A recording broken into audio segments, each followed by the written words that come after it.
नमस्कार मंडळी, स्वागत आहे तुमचं आपल्या खाद्य श्रीमंती या यूट्यूब चॅनलवर। आज आपण बनवणार आहोत महाराष्ट्राची पारंपरिक आणि सगळ्यांना आवडणारी खमंग आणि कुरकुरीत अशी अळूवडी।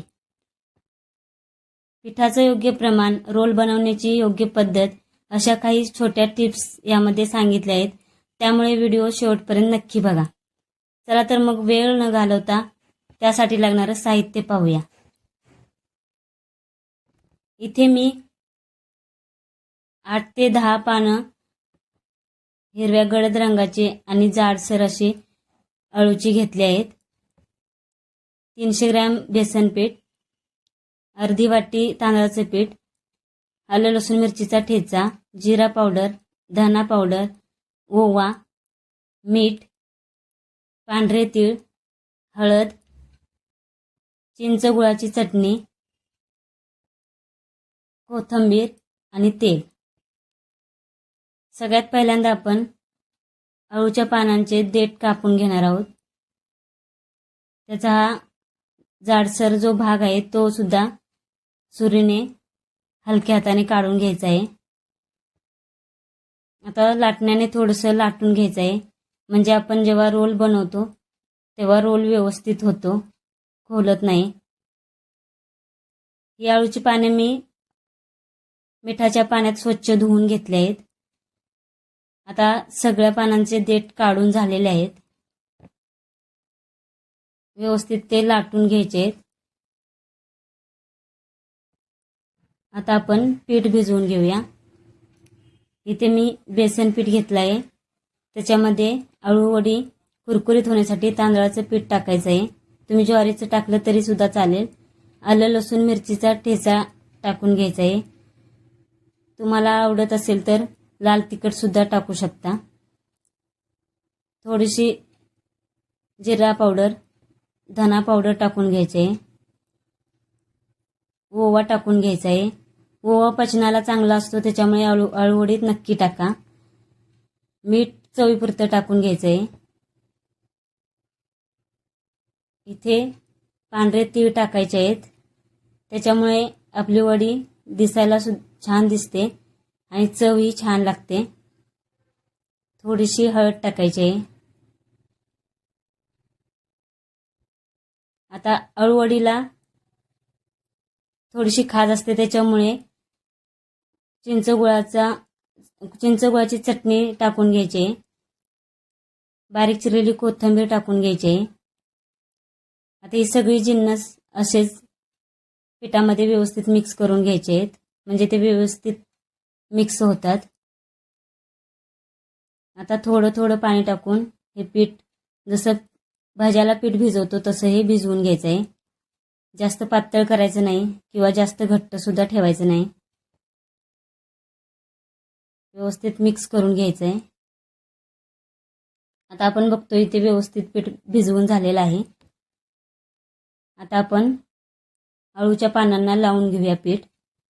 इथे मी मोठं पान खाली ठेवलं आहे। अळूच्या पानांची सरळ बाजू गुळगुळीत असते, त्याच्यामुळे पीठ व्यवस्थित लावता येत नाही, म्हणून आपण हे पान उलटं ठेवलं आहे। आता एकसारखं पातळ पीठ पानाला लावून घ्यायचं आहे। आता त्याच्यावरती उलटं पान ठेवून त्याला सुद्धा व्यवस्थित पीठ लावून घ्यायचं आहे। पीठ लावताना जाड पातळ असं लावायचं नाही, एकसारखं लावायचं आहे। शक्यतो पातळच लावायचं आहे, म्हणजे वड्यांना लेअर सुद्धा व्यवस्थित येतात। इथे मी मीडियम आकाराची पानं घेतले, त्याच्यामुळे मी 5 पानांचा रोल करते। तुम्ही 2 पानं मोठी असतील तर 2 किंवा 3 पानं घेतली तरी चालतील। आता या पानांच्या कडा आत टाकून घ्यायच्या आहेत। आता मोकळ्या पानावरती थोडंसं पीठ लावून घ्यायचं आहे, म्हणजे रोल करताना तो सुटत नाही। आता आपण पानाचा रोल करून घेऊया। हाताने दाबत रोल घट्ट करायचा आहे,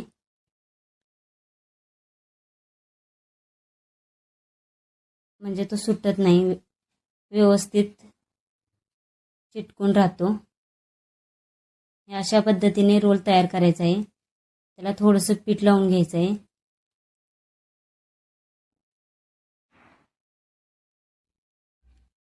आता आपण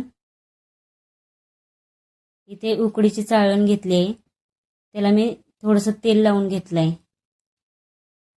आता हा रोल त्याच्यामध्ये ठेवायचा आहे। जेव्हा वडीचा रोल उकडून तयार होतो तेव्हा तो चाळणीमधून सहज निघतो तेल लावल्यामुळे।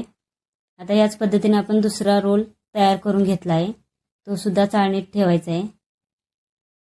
इथे मी वड्यांचा रोल वाफवून घेण्यासाठी पातेल्यात पाणी ठेवलं आहे गरम करायला। त्याच्यामध्ये लिंबू टाकला आहे, त्याच्यामुळे आपलं भांडं काळं पडत नाही। पाण्याला छान अशी उकळी काढून घेतली आहे। आता ही चाळण त्याच्यावरती ठेवायची आहे। आता याच्यावरती झाकण ठेवून मोठ्या आचेवरती 20 मिनिटं वड्यांचा रोल वाफवून घ्यायचा आहे। आता आपण बघतोय वड्यांचा रोल वाफलाय का, व्यवस्थित शिजलाय का। त्यासाठी मी सुरी रोवून बघते। सुरीला कुठेही पीठ लागलं नाही म्हणजे आपला वड्यांचा रोल व्यवस्थित शिजलेला आहे। आता आपण त्याला थंड करायला ठेवून देऊया। वड्यांचे रोल पूर्णपणे थंड झाले कीच आपण वड्या कापायला घेणार आहोत। पूर्ण थंड झालेला आहे। आता आपण वड्या कापून घेऊया। वड्या कापताना सुरीला थोडंसं तेल लावून घेतलं तरी चालेल, म्हणजे व्यवस्थित वड्या कापल्या जातात, तुटत नाहीत। जास्त पातळ नाही, जास्त मोठ्या नाही, अशा मीडियम आकाराच्या ह्या वड्या सगळ्या कट करून घ्यायच्या आहेत। इथे आपण बघतोय वड्या कुठेही तुटलेले नाहीत, व्यवस्थित कापल्या गेल्या आहेत। इथे सगळ्या वड्या आपण कट करून घेतलेल्या आहेत। वड्यांना लेअर सुद्धा आलेले आहेत। आपण बघतोय खूप चांगल्या अशा वड्या कापल्या गेल्या आहेत। आता आपण वड्या तळून घ्यायच्या आहेत। त्यासाठी मी गॅसवरती कढईत तेल गरम करत ठेवलं आहे। तेल चांगलं गरम करून द्यायचं आणि त्याच्यामध्ये एक एक करून अळूवडी सोडायची आहे। एका वेळेला 4 ते 5 वड्या सोडून घ्यायच्या आणि त्या लालसर कुरकुरीत होईपर्यंत चांगल्या तळून घ्यायच्या आहेत। त्याला जास्त पलटायच्या नाहीत। एक बाजू व्यवस्थित भाजली की दुसरी बाजू सुद्धा कुरकुरीत होईपर्यंत भाजून घ्यायची आहे। इथे आपण बघतोय वड्या तळून झालेल्या आहेत, त्या प्लेटमध्ये काढून घेऊया।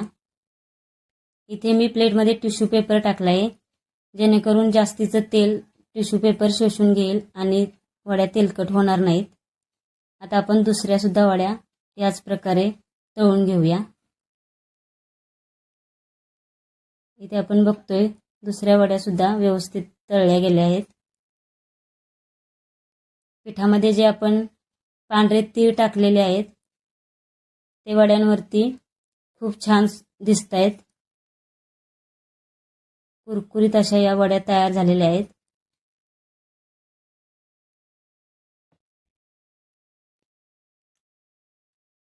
इथे मी सजावटीसाठी थोडंसं ओलं खोबरं किसून टाकलेलं आहे आणि थोडीशी कोथिंबीर। कुरकुरीत अशा या वड्या तयार झालेल्या आहेत। इथे मी एक वडी तोडून दाखवते। अशी तोडली की लगेचच तुटते आणि खूप लेअर सुद्धा आलेले आहेत। खायला सुद्धा खूप छान लागतात। ही अशी एक एक लेअर वेगळा होतोय।